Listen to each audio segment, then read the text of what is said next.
उठावल पर जत महंगा हाय रे हाय रे हाय रे छमिया लहंगा उठावल पर जत महंगा बजा में गेहूं बजी आइल त गे दरभंगा के छौड़ा पटक के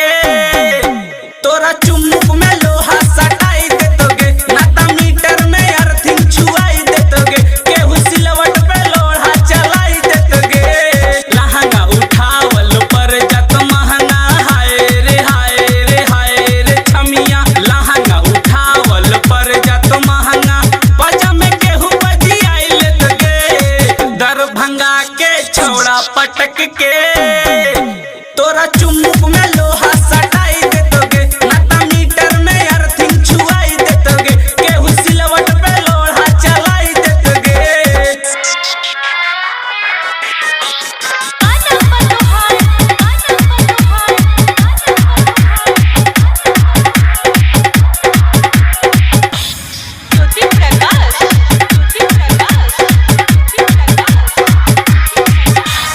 पुआ संगाल देख के बेहाल भइल बा सभे जवन का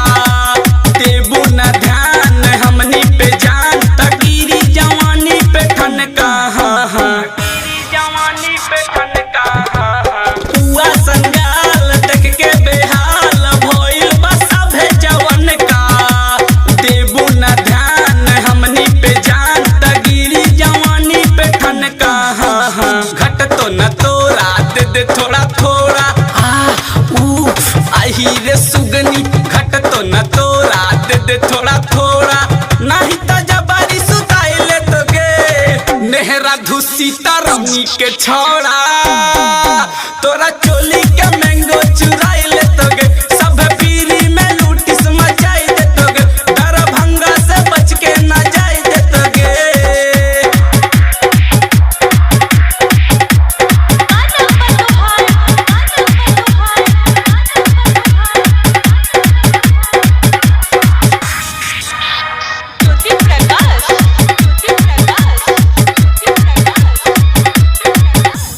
चोली के नोक देखी टोपे टोप चुए लागल हमरो पानी जागल उमंग कैले बतांग तोहर ई कसल जवानी तोहर ई कसल जवानी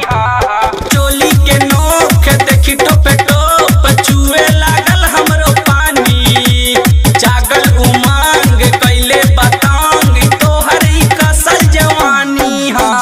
पजरा में सट के तोह से लिपट के सुन गे पतर की आइटम संवर की पजरा में सट के तोह से लिपट के चोली के हुक छटकाई दे तगे सोन की परली धरौड़ा के छौड़ा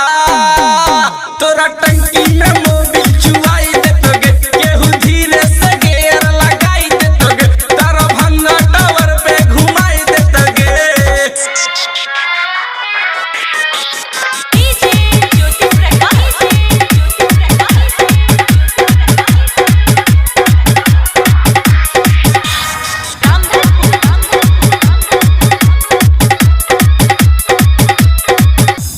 राइटर बेताब नियत खराब कैले बा तोहरा पे तब से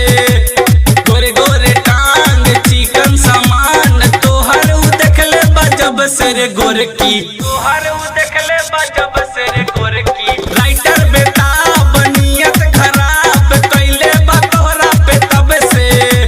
गोरे गोरे टांग चिकन सामान तोहर उ देखले बा जब से रे गोरकी वाजिद सिंगर डाल के फिंगर आही रे बूची वाजिद सिंगर डाल के फिंगर ढोरी के साइज बढ़ाई दे तोगे सकरी दोनर सिंह वारा के छौड़ा